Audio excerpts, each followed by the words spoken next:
You know what nobody tells you before you buy the bigger house? The house doesn't just get bigger. Everything around it gets hungry. The mortgage gets hungry. The insurance gets hungry. The taxes get hungry. The furniture gets hungry. Even the empty rooms start acting like unemployed relatives. They just sit there, costing you money. Joe stood across the street from a brand new house in a quiet American suburb. 2 garage doors, fresh lawn, big windows. The kind of house people slow down to look at and say, "Man, they must be doing well." Joe took a sip of gas station coffee and said, "That's the first trick. Looking rich is easy. Staying rich is the hard part. Because for most people, the bigger house is not a home upgrade. It's a lifestyle subscription with a roof on it. And once you sign it, the bill shows up every month whether you're happy or not. Now, don't get me wrong. A home can be a good thing. Stability matters. Family matters. A safe place to sleep matters. But the problem starts when people stop buying shelter and start buying applause. They don't say, "Can I afford this house and still build wealth?" They say, "Can I make the payment?" And that little sentence has ruined more futures than a bad stock tip from a guy at a barbecue, because the payment is only the front door.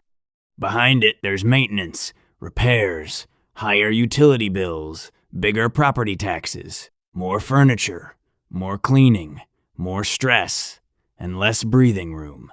A small house says, "Fix the sink." A big house says, "Congratulations, now you own 4 sinks and 3 of them hate you." The funny part is, people convince themselves the bigger house is an investment. They say, "Real estate always goes up." Joe laughed at that one.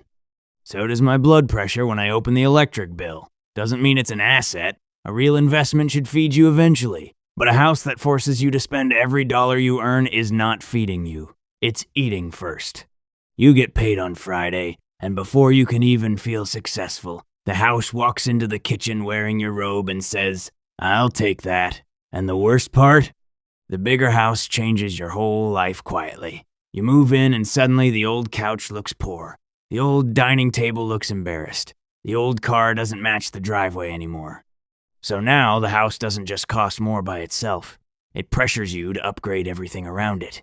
New sofa, new lights, new appliances, new landscaping, new car, new vacation because now you're that kind of family. This is how lifestyle inflation works. It doesn't kick the door down.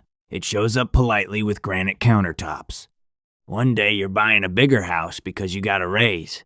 6 months later, the raise is gone, your savings are thin, and you're arguing about why mulch costs so much. Joe leaned on a mailbox and said, "People don't go broke from one big dumb decision. They go broke from a smart decision that brought 20 expensive friends. That's the bigger house trap." It starts as one decision, then it becomes a new identity. And identity is expensive, because once people see you in the big house, you feel pressure to stay the person who owns the big house. Even if that person is tired. Even if that person is stressed. Even if that person hasn't invested a real dollar in months. From the outside, it looks like success. From the inside, it feels like a second job you can't quit. Here's the part people really don't like. A bigger home can steal your freedom without looking like debt. Credit card debt looks ugly. Car debt feels annoying. But house debt feels respectable. Nobody judges you for it. In fact, they congratulate you. They walk in, look around, and say, "Wow, you made it." Meanwhile, your bank account is whispering, "No, we didn't. That's why this trap is so dangerous." Society claps for it. Your relatives clap for it. Your friends clap for it. The bank claps hardest because they get paid for 30 years. And while everyone is clapping, you're quietly losing options. You can't quit the job you hate. You can't take a business risk. You can't invest when prices are low. You can't help your future self because your present house keeps grabbing the money. Joe pointed at the garage and said, "A lot of people don't own a house. They own a beautiful excuse for why they can't get ahead." Now let's talk about opportunity cost, because this is where the real damage hides. If you buy more house than you need, the extra money doesn't just disappear. It goes somewhere. It goes to interest. It goes to taxes. It goes to insurance. It goes to repairs. It goes to decorating rooms nobody sits in. And every dollar that goes there is a dollar that doesn't go into investments, business, emergency savings, freedom or time. That's the silent killer, not the big bill you can see, the future you never build. A bigger house can appreciate, sure, but if it keeps you from investing for years, the question is not did the house go up? The question is, what did you give up to hold it? Some people buy a house that grows in value, but their life shrinks around it. They have more square footage and less freedom, more bedrooms and less sleep, more closet space and fewer choices. Joe shook his head and said, "That's not wealth. That's a storage unit with a mortgage. And then there's the emotional math. Nobody puts this on the loan application. A big house can make you feel successful for a month, maybe 6 months. Then it becomes normal. The brain adjusts, the excitement fades, but the payment stays. That's the cruel little joke. The happiness is temporary. The cost is permanent. You get used to the bigger kitchen, the bigger yard, the bigger bedroom, but you never get used to having no margin. You never get used to checking your account before buying groceries. You never get used to pretending everything is fine because the house looks too nice for you to complain. And this is where families get trapped. They don't fight because they hate each other. They fight because the budget has no oxygen. Every unexpected bill feels like an attack. The water heater breaks and suddenly it's not about the water heater. It's about years of pressure sitting under the floorboards. That's why the smartest people don't ask, "What house can I qualify for?" They ask, "What house lets me sleep at night?" Big difference. The bank tells you what you can borrow. It does not tell you what your life will feel like after you borrow it.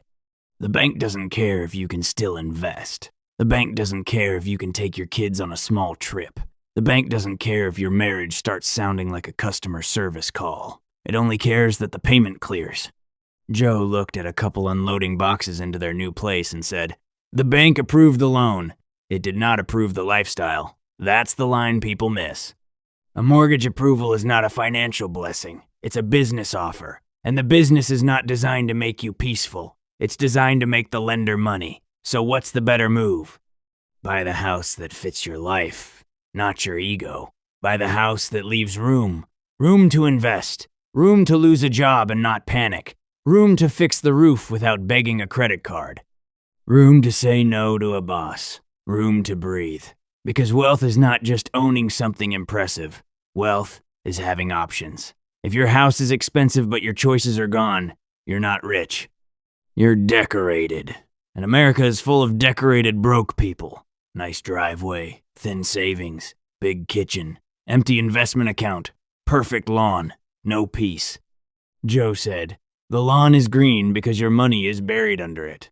Now, before somebody gets mad, this is not about hating nice houses. Nice houses are great when they are earned cleanly. If you can buy the bigger house, invest, save, handle emergencies, and still live calmly, good. Enjoy it. Paint the walls. Buy the fancy fridge. Put a chair in a room nobody uses like a true American. But if the bigger house forces you to become fragile, then it's not an upgrade. It's a trap with better lighting.